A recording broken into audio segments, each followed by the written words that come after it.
President Hoover, Mr. Chief Justice, my friends, this is a day of national consecration, and I am certain that on this day my fellow Americans expect that on my induction into the presidency I will address them with a candor and a decision which the present situation of our people impels. This is preeminently the time to speak the truth, the whole truth, frankly and boldly. Nor need we shrink from honestly facing conditions in our country today. This great nation will endure as it has endured, will revive and will prosper. So first of all, let me assert my firm belief that the only thing we have to fear is fear itself. Nameless, unreasoning, unjustified terror, which paralyzes needed efforts to convert retreat into advance. In every dark hour of our national life, a leadership of frankness and of vigor has met with that understanding and support of the people themselves, which is essential to victory.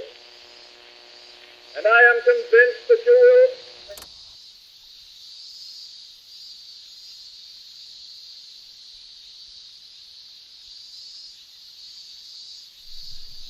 Believe it or not, my family used to be fairly well off. My father worked for the bank, and my mother even owned a flower cart. Hell, I was even planning to go to college up east. But Hoover said otherwise. My father got laid off, and we had to sell the cart and our old flivver. But it's him, my father, who I feel the most sorry for he never took handouts, never wanted anything for free. 'Cause like he always said, son, the only thing you have to worry about in this world is your character, your dignity, and the respect other people have for you. Don't ever go around taking handouts for anything you haven't earned. Because right now, people are being tested. But don't ever let the world take away your character or your morals, because that's all you've got. But for the past 3 years, that's what we were living off of. Handouts. And it would consume my father for the rest of his life.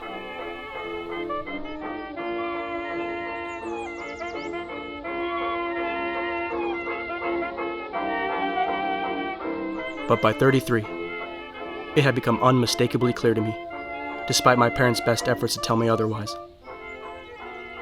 My family was one step away from the local Hooverville, for we were barely making our payments, and each time, the margin narrower than the last. And I knew I had no choice. I figured it was either try and find a job, or get ready to meet our new neighbors.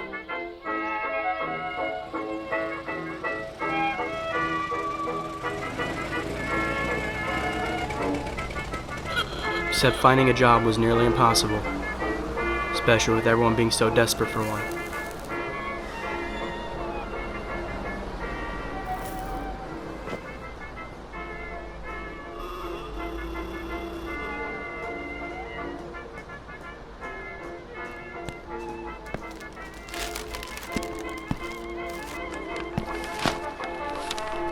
But then I saw an ad in the paper that they was needing photographers. So they'd pay 30 cents a photo, and although I possessed only little to no experience with photography, I wasn't going to pass up a job with everything going on. So I didn't hesitate to take up the offer.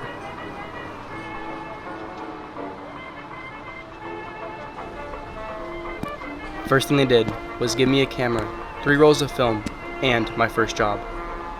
I was to go downtown to the old Central train station to capture photographs of it for the story that they were doing about the city's history.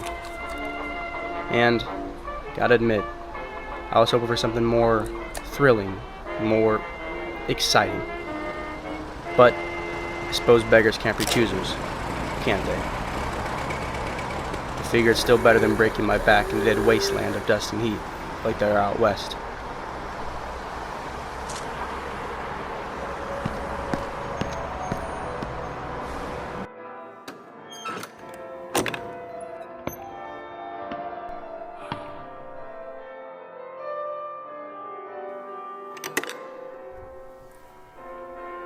The following morning, I stepped into the station, and immediately I felt a strange lack of human presence. It was eerie. It was a Saturday morning, and the only sound to be heard was the automated piano as it echoed throughout the building. I guess a train ticket isn't worth whatever money people have left, if any at all.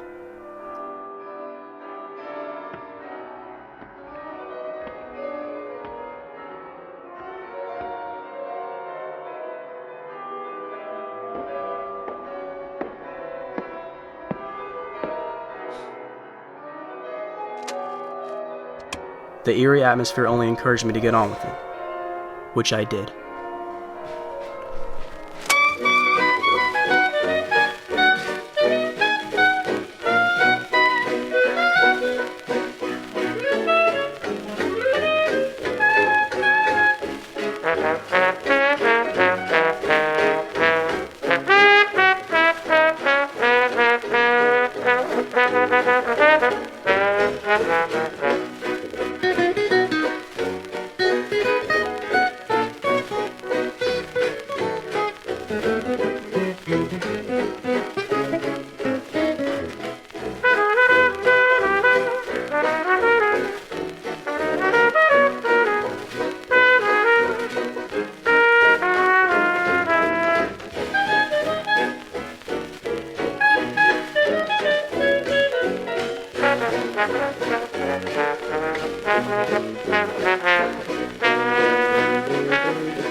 It had only been an hour, and already my lack of experience had caught up to me.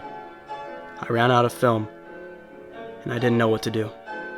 I just spent an hour of my life taking unenthusiastic photos. For what? Began to question myself if it was a waste of my time. But just then, I saw it.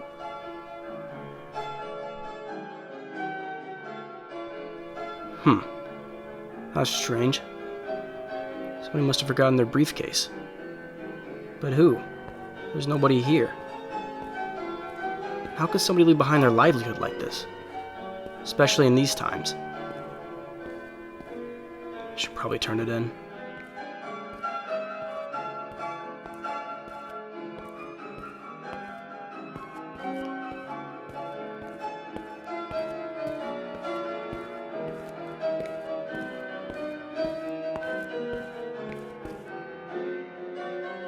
Wonder what could be inside. Nah. Nobody's here.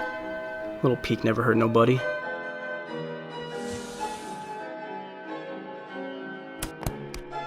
But when I opened that briefcase, my heart immediately sank into a deep sea of disbelief and stupefaction.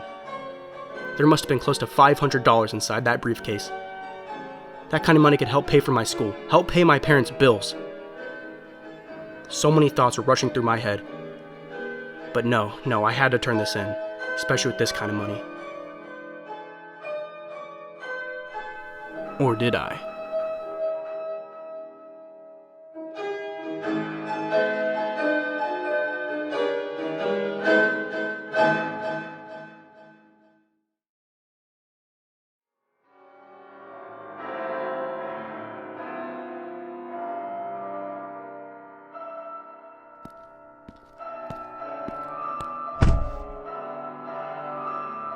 I'd like to report this briefcase missing, please.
Although I took well over 3 pictures, they only paid me 90 cents, which they attributed to my lackluster photographs. A minute fraction of what was in that briefcase. Yet, I still feel rewarded.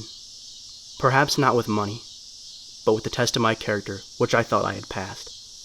I could have easily taken that stray cash and felt like the luckiest person in the world. But I didn't.